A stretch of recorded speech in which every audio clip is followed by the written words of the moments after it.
Hello friends. सो अब हम देखेंगे what is hydrostatic paradox. So first of all, what is paradox? Paradox is a contradictory statement. For example, कोई भी ऐसी चीज जिसको लॉजिक एक्सप्लेन ना कर सके, एक्सेप्ट ना कर सके। जैसे आपने बहुत बार सुना रहेगा, लाइक विच केम फर्स्ट, मुर्गी पहला या अंडा पहला है, राइट? सो ये एक पैराडॉक्स हो गया। अब लोग इसमें आर्गुमेंट क्या करते हैं, अगर मुर्गी पहला आई तो बिना अंडे की कैसे आई, अंडा पहला है तो बिना मुर्गी के अंडा कैसा है, एंड सो ऑन। ठीक, एग्जांपल हो गया पैराडॉक्स। और भी बहुत सारे पैराडॉक्स हैं, जैसे there is a grandfather paradox. What is a grandfather paradox? Let's say this is you, right, and you somehow manage to time travel, right? You travelled in time, आप time में पीछे गए, and you see your grandfather, this is your grandfather. I don't know मैंने cap क्यों बनाया, but just to make him look little different. So this is the grandfather of this person of A. Now this person killed his grandfather. Okay, this person killed his grandfather. Now what is the paradox in this? Tell me, अगर इसने अपने grandfather को मार दिया, then how is he still alive? Because वो नहीं आया, grandfather नहीं तो उसके father नहीं आएंगे, father नहीं आएंगे तो वो खुद कहाँ से आया? Getting me? और अगर इसे ग्रैंडफादर ही मर गए तो ये कहाँ से है? सो दिस इज अ पैराडॉक्स। अगर ग्रैंडफादर ही मर गए तो इसका खुद का एग्जिस्टेंस पॉसिबल नहीं। ऐसे बहुत सारे पैराडॉक्स है, इनफाइनाइट होटल रूम पैराडॉक्स, बहुत सारे paradox, right? So we will go through one of such paradox. So to understand that, let me give an example through which we will try to understand what exactly is this paradox. Paradox क्या होता है? जिसका solution logically acceptable नहीं होता है, मतलब logic try to mess up with the answer which we have. For example, let's take 3 different containers. Okay, now we will discuss about this paradox. 3 different containers, and let's name them A, B and C. So ऐसे बहुत सारे और paradox हैं, right? We will talk about what is hydrostatic paradox, right? 3 different containers. Let's say all 3 containers are filled by water or some liquid, let's say water for this case, but all 3 are filled up to the same height. Simple enough. 3 different containers, all 3 filled with water, and one more thing, let me add one more thing to this, that all 3 have same area. तीनों का जो base area है वो same है, right? So all 3 have same area. Also the height h is same, but as we can clearly see, it is clearly visible that all the 3 containers are different. The amount of water which can be put in this is also different. इसमें जो इसका जो volume होगा that will also be different, right? Now a question to you is, what will be pressure at the bottom of these 3 containers, and will they be same or will they be different? Which means P1 equal to P2 equal to P3. क्या ये तीनों same होंगे या फिर तीनों अलग होंगे? Now there are 2 different ways to view at this problem. First, logically सोचते हैं, right? What does the logic says? Logic says कि यार ये इतना सारा पानी है, अगर ये पूरे पानी का जो वेट है, यानी इस पूरे पानी के मास के ऊपर जो ग्रेविटी एक्ट करेगा, जैसे नीचे पुल करने ट्राई करेगा, तो ये पूरे का वेट लगेगा कहाँ पे? इस एरिया पे. सो ये प्रेशर ज़्यादा होना चाहिए कंपेयर टू द C1, जहाँ पे पानी ही कम समा पा रहा है, तो इसका वेट भी कम होगा. वेट ही कम होगा, मतलब वेट क्या हो गया? फोर्स ही हो गया ना. तो ये फोर्स यहाँ पे जो एक्सर्ट होगा वो भी कम होगा. तो उस लॉजिक से P3 कंपैरेटिवली कम होना चाहिए, राइट? अगर आप ऐसे देखते हो तो इस लॉजिक के हिसाब से हमको आंसर मिलना चाहिए P1 सबसे बड़ा है, P2 छोटा है, P3 उससे भी छोटा है. Right? But my friend this is completely wrong, ऐसा हो ही नहीं सकता. This is what we call a hydrostatic paradox. If there are different containers with different shapes, but if they have same amount of cross-sectional area at bottom, same height, पानी same height तक भरा हुआ है, इन तीनों का pressure same होगा. Yes. Now you get what the paradox is. अब देखो, अगर आपके दिमाग में अभी भी ये नहीं बैठा कि how is it possible, right? तो इसको हम दो अलग अलग तरीके से देखते हैं. पहला, let's keep it simple. Let's just use the formula. What is formula for pressure? H rho G, right? So for P1, what is height? H. What is density? Let's say density of water. Let me take it rho. What is gravity? G. For P2, what is height? H. What is density? Same. Also for P3, same height, same density, same gravity. See, we can clearly see अगर तीनों का height, density और gravity same है, so it does not matter कि इसमें कितना पानी भरा हुआ है.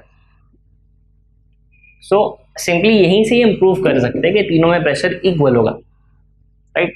But the catch here is, paradox क्यों होता है? क्योंकि हमारे दिमाग में दिखता है कि यार यहाँ पे जो टोटल वाटर है वो इसके वाटर से कंपैरेटिवली काफी ज्यादा है, तो ऑब्वियस ही बात है इसका पूरा वेट लगेगा कहाँ पे? लगेगा तो बेस पर ही. Getting me? Due to this, that paradox starts. ये क्योंकि since this defies the logic ना, logically ये यहाँ पे ज़्यादा वेट है, ज़्यादा वाटर है तो ज़्यादा वेट होगा, तो उसकी वजह से यहाँ पे ज़्यादा प्रेशर लगना चाहिए और कंपेरेटिवली यहाँ कम लगना चाहिए और यहाँ पे दोनों के बीच में लगना चाहिए, राइट? इसलिए इसको बोलते हैं हाइड्रोस्टैटिक पैराडॉक्स. ऐसा नहीं होता. क्यों नहीं होता वो भी देखेंगे, but this is the truth that pressure in all three will be equal. Now just to understand ऐसा क्यों होता है एग्जैक्टली, कि यहाँ पे पानी कम है, यहाँ पे पानी ज्यादा है, यहाँ पे पानी बीच में, फिर भी तीनों में प्रेशर कम क्यों है, प्रेशर सेम क्यों है, राइट? तो उसको समझने के लिए हम क्या करते हैं, थोड़ा डीप में जाते हैं. Let's take a look at the total forces acting on all three containers, right? So what we will do, let's just try to see what are the different forces acting on the container. Now जो भी pressure लगेगा, अब देखो जो भी extra amount, अब कितना extra amount हो गया, ये आपका एक्स्ट्रा वेट है, ये पूरा जो कि इसमें नहीं है, बराबर. और इस केस में इतना वेट आपका मिसिंग है जो कि कम है. अगर तीनों का वेट अलग अलग है तो तीनों के केस में आपका प्रेशर कैसे सेम हो सकता है, राइट? सो इसको हम कैसे प्रूव करेंगे? सी, हमने फॉर्मूला के हिसाब से तो प्रूव कर दिया थियोरेटिकली. अब और एक तरीका इसको प्रूव करने का, जो भी इसका हाइट है, देखो वन थिंग इज क्लियर, जब तीनों का हाइट सेम है तो ये फॉर्मूला से हम प्रूव कर लेंगे, ठीक है? अब ये समझने की बात कि ये जो एक्स्ट्रा वेट है वो कहाँ गया, उसका प्रेशर क्यों एग्जर्ट नहीं हुआ, राइट? और यहाँ पे जो वेट मिसिंग है पूरा ये वाला, उसका प्रेशर कम होना चाहिए, उसकी वजह से वो क्यों नहीं हो रहा है. तो उसको समझने के लिए हम क्या करते हैं, इसको दो पार्ट में डिवाइड कर देते हैं. पहला वो पार्ट जो कॉमन है इन दोनों के लिए. अब जो एक्स्ट्रा वेट है उस केस में क्या होगा, देखो ये सारा वेट पहले तो ग्रेविटी की वजह से नीचे एक्ट करेगा, राइट? पर यहां से आपको नॉर्मल रिएक्शन भी मिलेगा, कुछ ऐसे inclined, normal to the surface होता है ना नॉर्मल रिएक्शन. तो अगर आप यहाँ के नॉर्मल रिएक्शन को देखोगे, इसको थोड़ा मैग्नीफाई करके देखते हैं. दिस इज द सरफेस, यहाँ पे लग रहा है आपका नीचे वेट, ये एक्सेस पार्ट का, राइट? और यहाँ पे लग रहा है आपका नॉर्मल रिएक्शन, कुछ ऐसे, बराबर. Now if you resolve this normal reaction, अगर हम इसको और बड़ा करके देखें, ये जो नॉर्मल रिएक्शन है, इस नॉर्मल रिएक्शन को हम दो अलग अलग पार्ट में स्प्लिट कर सकते हैं. We can resolve this normal reaction in two parts. First will be horizontal, second will be vertical, right? At the same time यहाँ पे नीचे वेट भी लगता है, और ये सेम हर एक जगह पे होगा, हर एक पॉइंट, है ना? यहाँ पे अब दो फोर्सेस है, इसको तुमने रिजॉल्व कर दिया, इसी में से रिजॉल्व होकर ये दो फोर्सेस निकले। अब पहले हॉरिजॉन्टल फोर्स, जो हॉरिजॉन्टल फोर्स है, ये वाला हॉरिजॉन्टल फोर्स, जैसे यहाँ पे हॉरिजॉन्टल फोर्स आ रहा है इस नॉर्मल रिएक्शन को रिजॉल्व करके, राइट, सेम वैसे ही ऑपोजिट साइड पे भी तो होगा, उसके एग्जैक्टली सामने दो फोर्स ऐसे। तो ऑपोजिट वाले एंड पे जो फोर्स होगा ये वाला और यहाँ का ये वाला force, both this will cancel each other, right? So horizontal forces will get cancelled.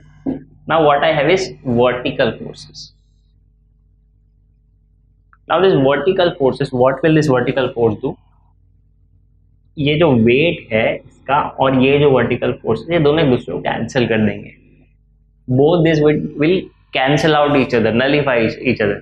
सो इस केस में हमको क्या देखने मिलेगा, इस केस में हमको ये देखने मिलेगा कि जितना भी ये वेट है वो इसके नॉर्मल रिएक्शन की वजह से नलीफाई हो जाएगा, यानी इतने पार्ट का हमको प्रेशर नीचे लगेगा ही नहीं। इसलिए ए का और बी का प्रेशर सेम होगा, क्योंकि यहाँ पे लग तो इतने से कॉलम का ही प्रेशर रहा है नीचे, इसलिए दोनों का pressure same. Even though it seems कि यहाँ पे पानी ज्यादा है, बिकॉज एक्चुअली में पानी ज्यादा है, getting me, we clearly see अगर क्रॉस सेक्शनल एरिया सेम है, इसका वॉल्यूम ज्यादा है, बट ये जो एक्स्ट्रा अमाउंट ऑफ वाटर है this is balanced by the normal reaction here. जैसे हमने यहाँ पे देखा, आप फोर्स एक्सर्ट करोगे नॉर्मल रिएक्शन मिलेगा, उसको दो कंपोनेंट में स्प्लिट करो, वर्टिकल कंपोनेंट दोनों एक दूसरे को कट कर देंगे, हॉरिजॉन्टल कंपोनेंट ये वाला, जैसे यहाँ पे मैंने ये वाला लिया है तो वैसे ऑपोजिट एंड पे भी एक और होगा, ये एक दूसरे को कैंसिल कर देंगे। तो ये कैंसिलेशन की वजह से मेरे दोनों ए और बी दोनों का प्रेशर सेम होगा। और सेम उसी तरीके से अगर हम यहाँ पे देखें, इस केस में क्या अलग होगा, इस केस में ये अलग होगा